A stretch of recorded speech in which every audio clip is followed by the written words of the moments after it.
lâcheté, indifférence. Voilà les mots dont souffre la Belgique aujourd'hui et dont souffre l'Europe. C'est ce qui va conduire la Belgique à sa perte si nous n'y prenons garde.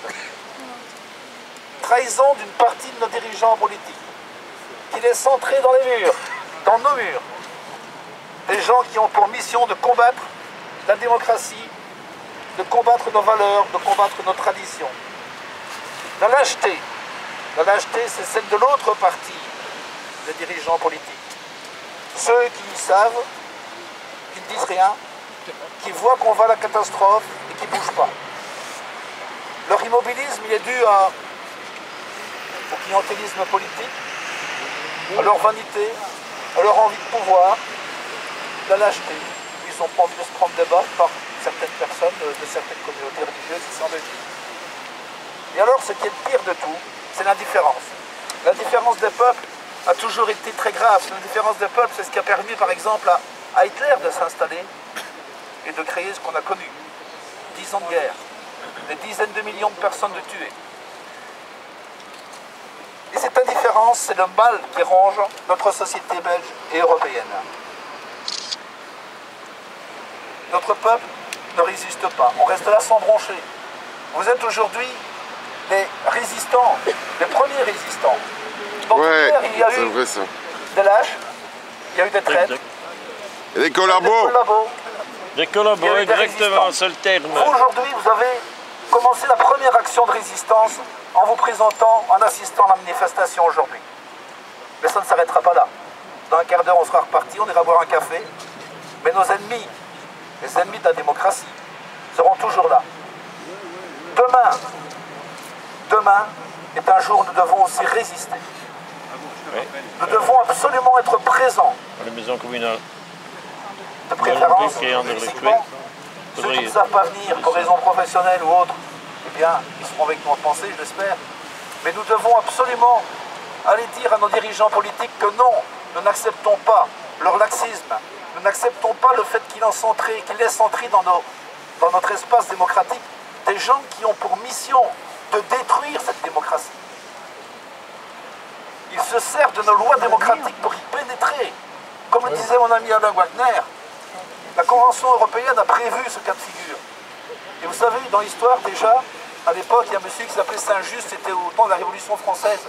Et très très vite, ils se sont rendus compte qu'il y allait avoir des ennemis qui allaient utiliser cette démocratie pour détruire la démocratie. Et c'est ça l'ennemi de notre démocratie. On se détruit par nous-mêmes. On n'a pas prévu des lois pour combattre des gens comme ceux-là.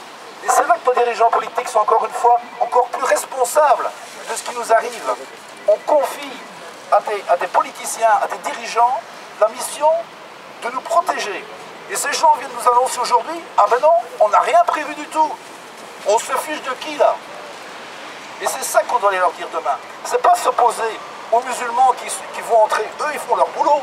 Le boulot d'un salafiste, le boulot d'un intégriste, pour pas dire d'un musulman, leur travail c'est quoi?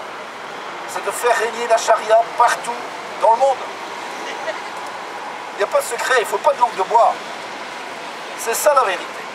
Ces gens entrent en Belgique et viennent essayer petit à petit de nous grignoter. Et tout ça, ça s'appelle des accommodements raisonnables. Merci Madame Milquet. Madame non. Bon, je ne vais pas en dire de trop sur Madame Milquet parce que... Au pilori. CD Halal.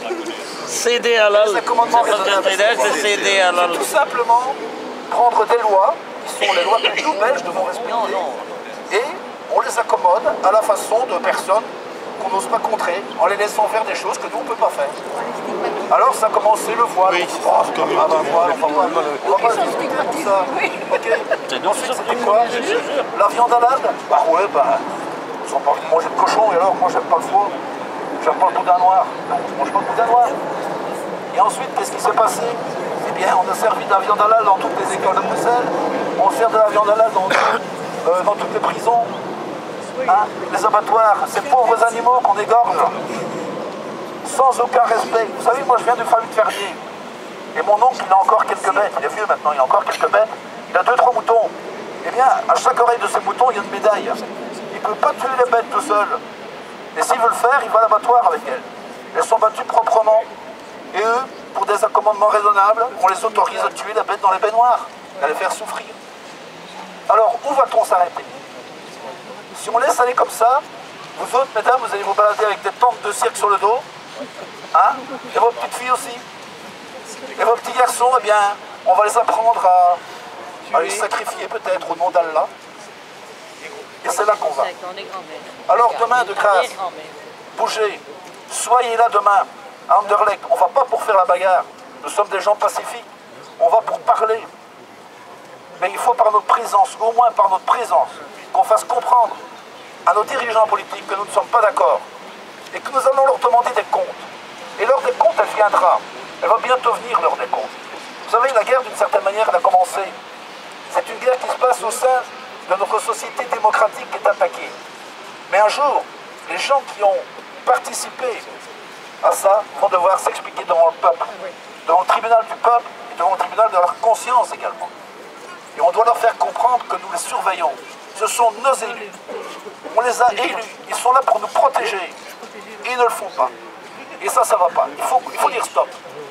Voilà, j'arrête parce que sinon, quand je commence à parler, j'arrête. Bravo.